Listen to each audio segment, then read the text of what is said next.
नमस्कार, न्यूज़ 18 के special podcast में आपका स्वागत है। मैं आपके साथ आयुषी गुप्ता।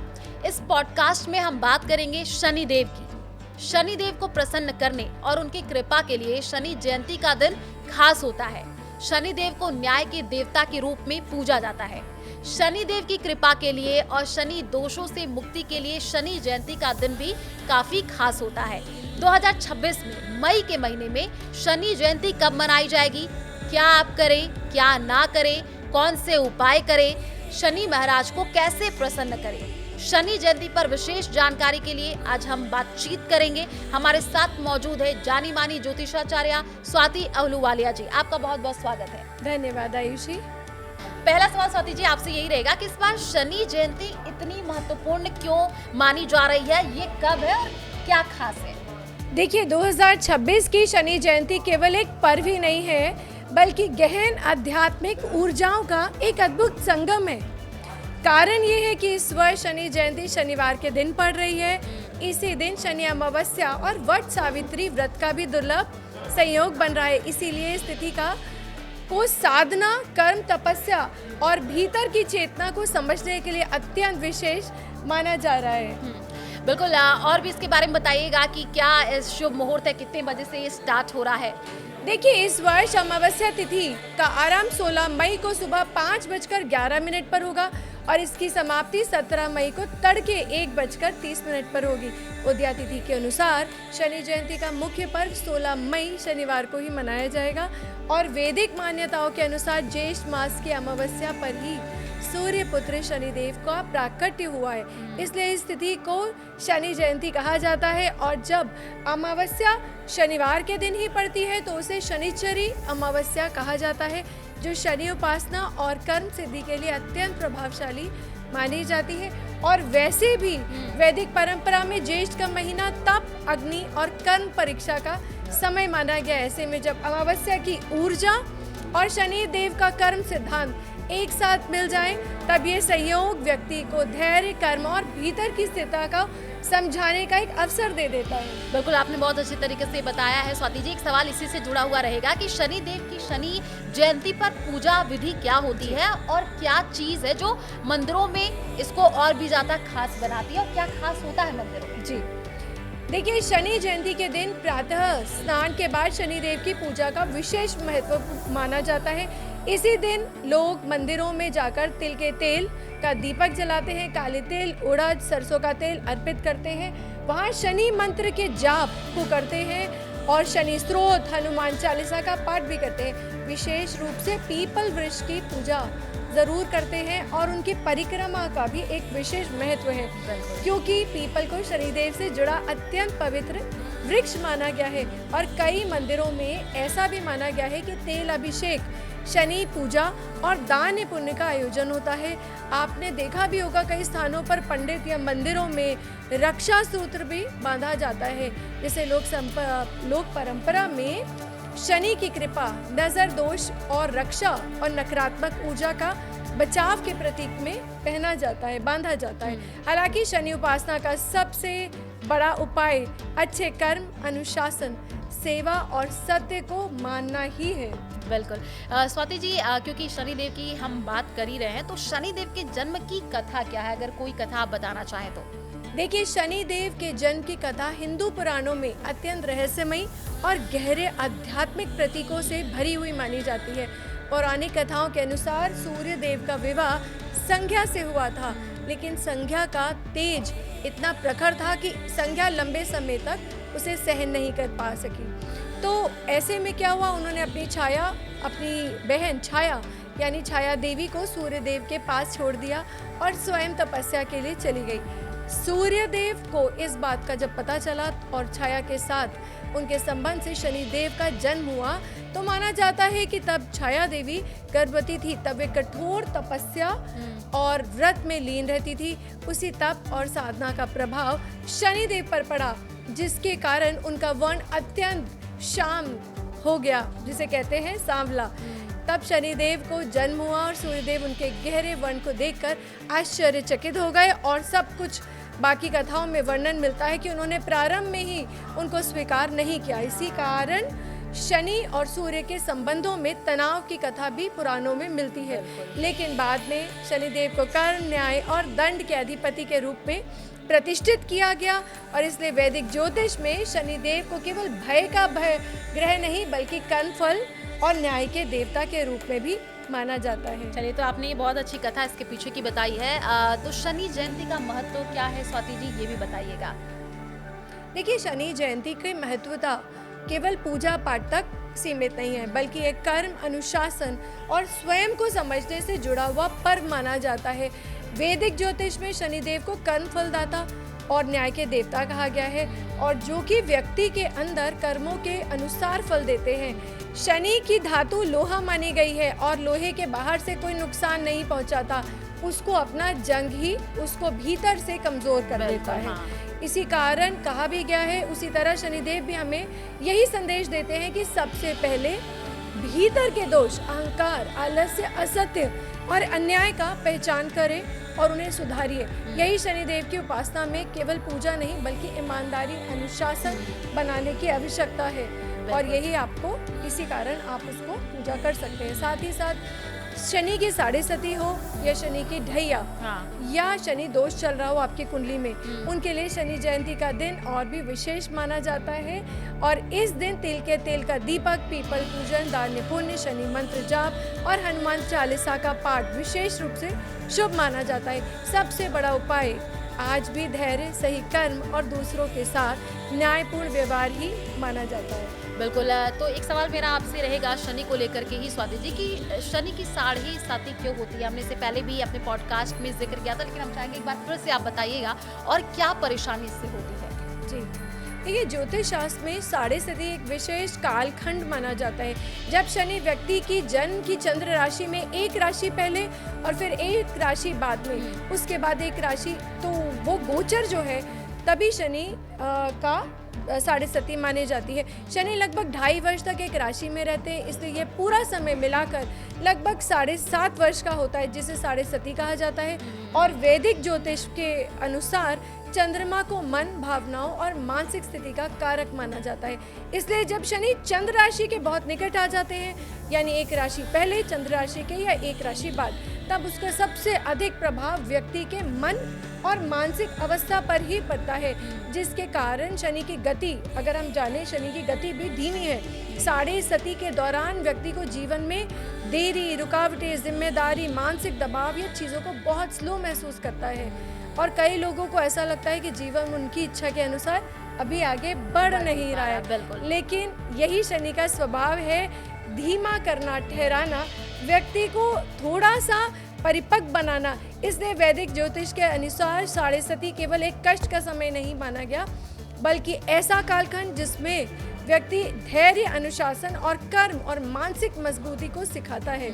और यदि कुंडली में शनि शुभ स्थिति में हो तो वहाँ पर ऐसा व्यक्ति जीवन में स्थिरता, गहराई और बड़ी उपलब्धियां भी दे सकते हैं। बिल्कुल, ये आपने बहुत अच्छे तरीके से बताया। लेकिन स्वाति जी, आपने शनि की साढ़े सती के बारे में तो बहुत सुंदर तरीके से अभी जवाब दिया, लेकिन क्या आप हमारे दर्शकों को ये भी बता सकती हैं कि शनि की ढैया या कंटक शनि क्या होती है? जो दोनों टर्म है ये समझाइएगा। जी, देखिए, ज्योतिष शास्त्र में जब शनि व्यक्ति के जन्म राशि से चौथे या 8वें भाव में गोचर करते हैं, उसे शनि की ढैया कहा जाता है। इस अवधि लगभग 2.5 वर्ष तक होती है।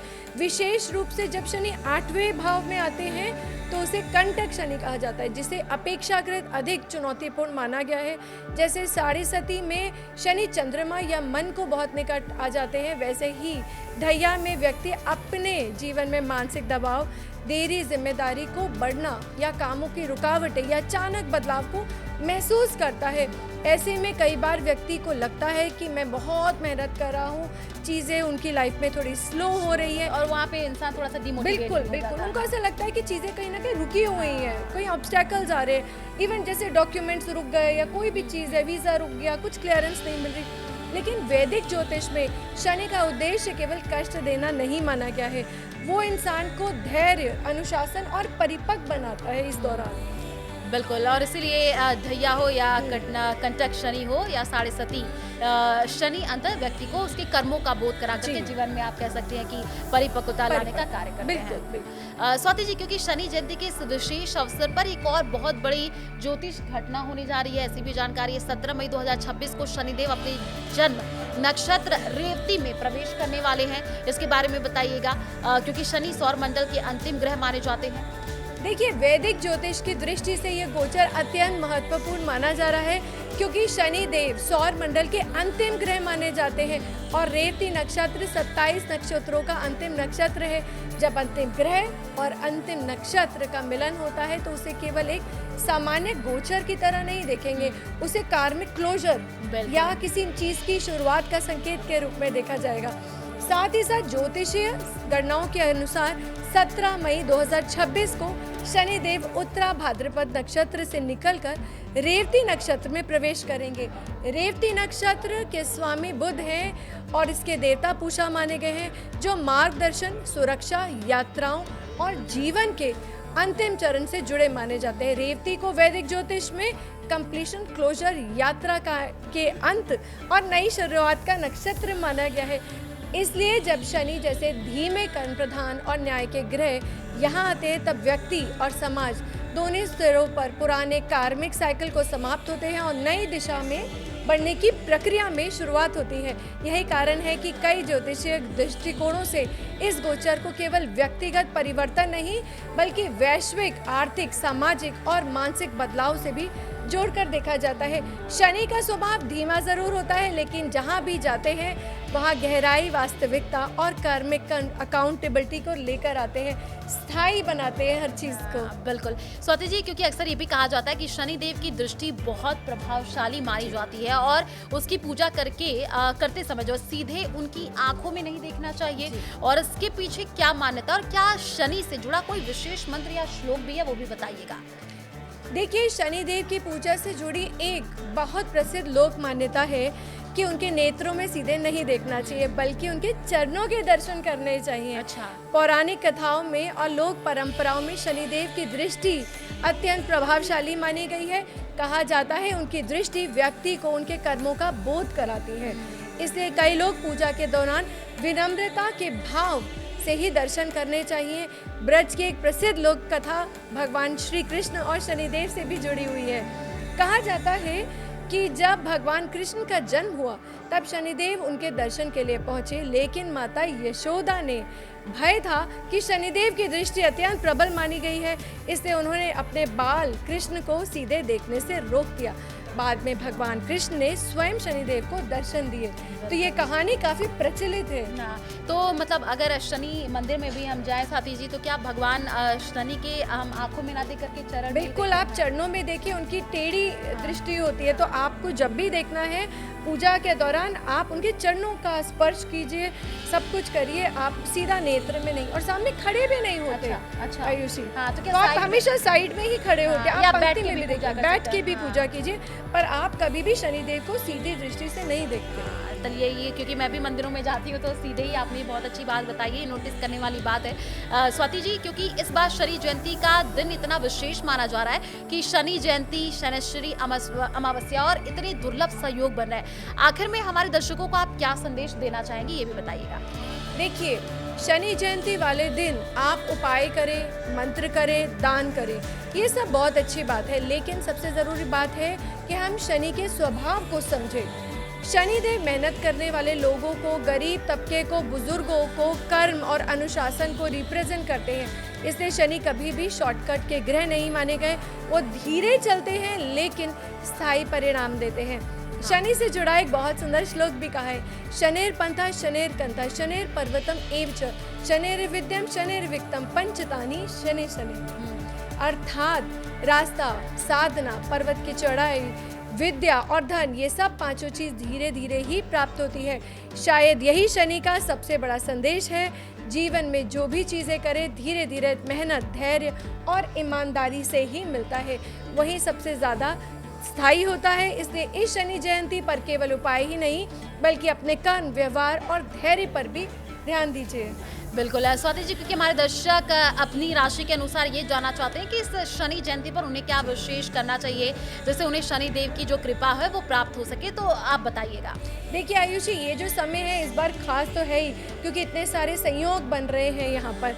इसलिए मेष राशि वालों के लिए धैर्य रखें और क्रोध पर नियंत्रण रखें।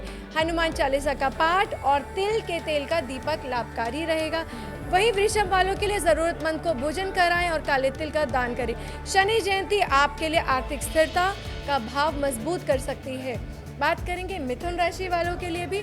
मानसिक शांति पर ध्यान दें, पक्षियों को दाना डालें और बुजुर्गों का सम्मान करें, यही आपके लिए खास रहेगा।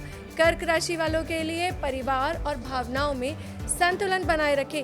पीपल के वृक्ष में जल अर्पित करें, लाभकारी माना जाएगा। सिंह राशि अपनी ढैया चल रही है, इसलिए अहंकार और जल्दबाजी से बचें। शनिवार को शनि मंत्र का जाप और जल सेवा करें। वहीं बात करेंगे कन्या राशि की, तो कार्य क्षेत्र में स्थिरता आएगी। जरूरतमंद लोगों की सहायता और शमी पौधा लगाना शुभ रहेगा। तुला लगन या तुला राशि वालों के लिए शनि आपकी कर्म क्षमता को मजबूत कर सकते हैं, इसलिए काले वस्त्र या छाते का दान लाभकारी रहेगा। वृश्चिक वालों के लिए अधूरे काम पूरे करने का समय आ गया है। हनुमान उपासना, अनुशासन आपके लिए विशेष शुभ रहेगी। धनु राशि आपकी ढैया चल रही है, इसलिए निर्णय सोच समझ कर ले। पीपल पूजा, शनि स्रोत का पाठ लाभकारी रहेगा। बिल्कुल। मकर राशि वालों के लिए शनि देव आपकी राशि के स्वामी है, इसलिए कर्म और धैर्य बनाए रखें। बुजुर्गों की सेवा विशेष रूप से करें। और कुंभ वाले साढ़े सती के प्रभाव के कारण मानसिक दबाव से महसूस हो सकता है। ध्यान, मौन और जरूरतमंदों की सहायता करें। ज्येष्ठ का महीना भी है इस बार। और मीन राशि वाली जो आखिरी राशि है आपकी साढ़े सती चल रही है, इसलिए भावनात्मक संतुलन बनाए रखें। जल सेवा, शनि मंत्र और हनुमान चालीसा का पाठ जरूर करें। बिल्कुल, तो चलिए आपने राशि अनुसार बता दिया है कि किस तरीके से खास तौर पर ख्याल रखना चाहिए, लेकिन सभी राशियों के लिए एक बात समान है कि शनि का सबसे बड़ा उपाय आज भी अच्छे कर्म, ईमानदारी, अनुशासन और दूसरों के साथ न्यायपूर्ण व्यवहार को ही माना गया है। सही है ना? बिल्कुल सही बोला आपने। तो चलिए आज की इस चर्चा में हमने सूर्यपुत्र, कर्म फलदाता और न्याय के देवता शनिदेव से जुड़ी शनि जयंती और शनिचरी अमावस्या के आध्यात्मिक, ज्योतिष और पौराणिक महत्व को समझने का प्रयास किया है। हमने जाना है कि शनि केवल भय के देवता नहीं है, बल्कि कर्म, अनुशासन, धैर्य और जीवन के गहरे सत्य का बोध कराने वाले ग्रह भी माने जाते हैं, है ना स्वाति जी? बिल्कुल, आपने आयुषी सही कहा। इस समय आप कर्मों पे ध्यान रखिए। हम जैसे ही शुरू होती है शनि जयंती, हम रेमेडीज की तरफ, उपायों की तरफ दौड़ते हैं। उपाय की तरफ करें, बहुत अच्छी बात है, पर सबसे पहले अनुशासन और कंसिस्टेंसी से करें, मन साफ करें और मेहनत में, लगन में विश्वास रखें। चलिए, बहुत अच्छी बात आपने कही। आशा है कि ये जानकारी आपको शनि जयंती और शनि उपासना को एक नई दृष्टि से समझने में सहायक रहेगी। आप सभी को शनि जयंती की बहुत बहुत शुभकामनाएं। शनि देव की कृपा आप सभी के जीवन में संतुलन, न्याय और सही कर्मों की दिशा बनाए रखे। स्वाति जी, आप लास्ट में कुछ दर्शकों को कहना चाहते हैं? जय शनिदेव महाराज की नमस्कार।